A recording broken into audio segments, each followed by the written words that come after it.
Good evening everyone and welcome to my YouTube channel Amit Bhagat English. मैं 2 दिन से आपको कोई क्लास नहीं दे पा रहा था क्योंकि मेरी तबीयत ठीक नहीं थी। आज फिर मैं आपके सामने हूं अपने कुछ खास सेंटेंसेस के साथ। तो देखिए बोर्ड की तरफ, बात करना तो दूर की बात है, बात करना तो दूर की बात है, उसने मेरी तरफ देखा भी नहीं। इस सेंटेंस के अंदर खास बात क्या है जो मैंने इनबॉक्स किया है, दूर की बात है। इस फ्रेज को हम अपने सेंटेंस में कैसे एडजस्ट कर सकते हैं, ये यहाँ पर कुछ अलग बात है जो मैंने आपको आज सिखाने की कोशिश इस सेंटेंस में की है। बाकी पूरा सेंटेंस तो आप लिख ही सकते हैं, उसने मेरी तरफ देखा भी नहीं, ये सेंटेंस तो आप आराम से बोल सकते हैं।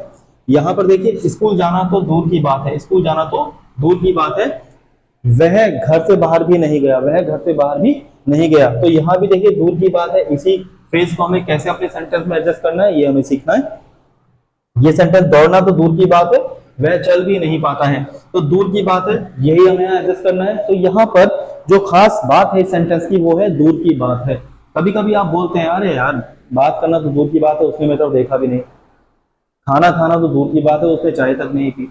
तो इस तरह के सेंटेंस आप कई बार अपने डेली यूजेस में बोलते हैं, घर पर बोलते हैं, बाहर बोलते हैं। नौकरी, देखिए कुछ अलग सेंटेंस है, नौकरी पाने के लिए उसने कसर नहीं छोड़ी, नौकरी पाने के लिए उसने कोई कसर नहीं छोड़ी। तो यहाँ पर एक फ्रेज दिया गया, कोई कसर नहीं छोड़ी। हम इस फ्रेज को अपने सेंटेंस में कैसे यूज कर सकते हैं ये हमें सीखना है। तो हमने यहाँ पर 2 अलग अलग प्रकार के सेंटेंस देखे हैं, जैसे एक ये है कोई कसर नहीं छोड़ी और एक ये है दूर की बात है। तो 2 अलग अलग सेंटेंस को आज हम सीखेंगे। तो चलिए हम कैसे इस प्रकार के सेंटेंस को अंग्रेजी में बोल सकते हैं ये हम देखना है। इस सेंटेंस में सबसे पहले ये बाद वाला जो सेंटेंस है इसको हम इंग्लिश में बोलते हैं या लिखते हैं, जैसे उसने मेरी तरफ देखा भी नहीं। तो ये सिंपल पास्ट टेंस है, सिंपल पास्ट टेंस है। हम सिंपल पास्ट टेंस को कैसे अंग्रेजी में बोलते हैं ये आपको पता है, नेगेटिव सेंटेंस है तो हो जाएगा ही डिड नॉट। डिड नॉट मतलब डिडंट, ही डिडंट इवन। मैंने इस देखिए खास शब्द का यूज किया यहाँ पर, इवन।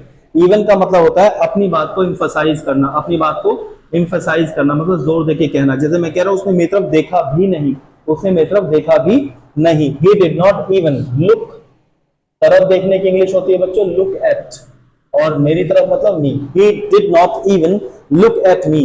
अब हमें लिखना है बात करना तो दूर की बात है, बात करना तो दूर की बात है का मतलब हुआ लेट अलोन। क्या कहते हैं बच्चों, दूर की बात है लेट अलोन। और लेट अलोन के बाद हम जो भी एक्शन है हमारा उसका आईएनजी फॉर्म यूज हम करेंगे, let alone talking, let alone talking. तो ये देखिए बच्चों कितना सुंदर सेंटेंस आपके लिए बन गया है। He did not even look at me, let alone talking। बात करना तो दूर की बात है, उसने मेरी तरफ देखा भी नहीं।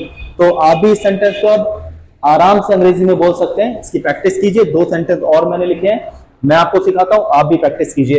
वह घर से बाहर भी नहीं गया, he did not। क्या लिखूंगा मैं, he did not, past indefinite है। he did not even go out of home, go out of home, he did not go out of home।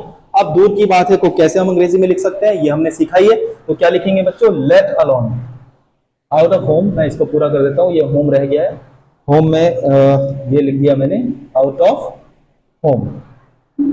अब हमें लिखना है लेट अलोन। क्या लिखना है बच्चों, let alone,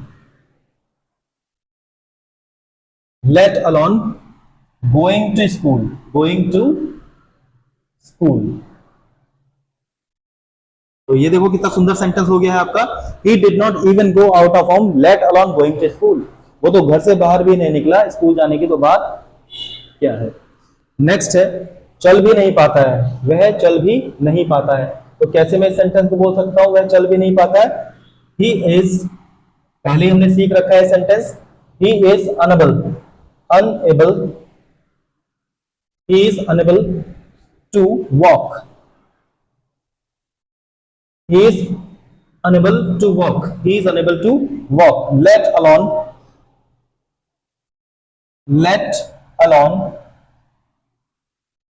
running, he is unable to walk, let alone running। ठीक है बच्चों, ये 3 एक ही जैसे सेंटेंस थे, एक ही प्रकार के सेंटेंस थे जो हमने इंग्लिश में कैसे बोल सकते हैं ये सीखा। अब देखिए 4th टाइप का सेंटेंस है आपके पास, नौकरी पाने के लिए उसने कोई कसर नहीं छोड़ी, नौकरी पाने के लिए उसने कोई कसर नहीं छोड़ी। तो कोई कसर नहीं छोड़ी मतलब ये पास्ट का सेंटेंस है, लेकिन कोई कसर नहीं छोड़ी इसको हम इंग्लिश में कैसे लिख सकते हैं। तो चलिए मेरे साथ देखिए, ही did not,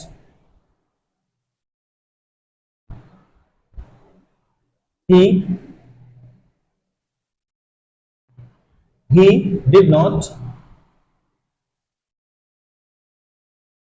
leave anything. He did not leave anything undone. Undone क्या करने के लिए? To get a job. To get a job.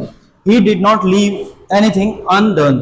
आप इसको अगर डिड नॉट का यूज नहीं करना चाहते हैं तो आप नथिंग से भी सेंटेंस को इंग्लिश में बोल सकते हैं. जैसे he left nothing undone. He left nothing undone to get a job. तो इस तरह के एक दो सेंटेंस और मैं आपको बता देता हूं. बच्चों ये बात आपको समझ में आ गई? तो चलिए मैं इसको हटा देता हूं. अब कुछ और सेंटेंस इसी तरह के एक या दो सेंटेंस और मैं आपको बता देता हूं.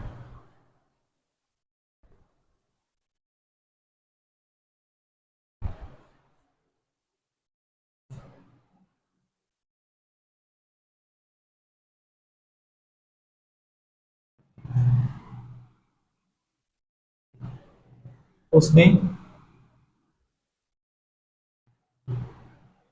एडमिशन पाने के लिए कोई कसर नहीं छोड़ी. उसने दाखिला, दाखिला हम बोल सकते हैं बेटा हिंदी में.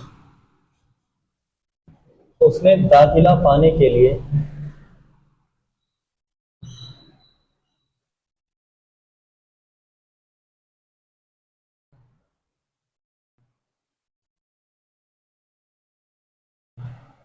कोई कसर नहीं छोड़ी.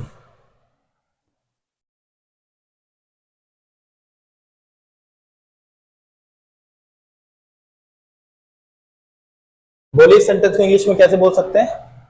ही did not leave anything undone